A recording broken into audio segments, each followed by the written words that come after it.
This is a small manual clay interlocking block machine.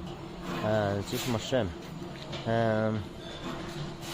actually, if for maybe not very rich country use this machine. Actually, this machine usually used for the family use. Rich family use this machine, produce clay blocks or cement bricks to build his garden, just for fun. They often use this machine.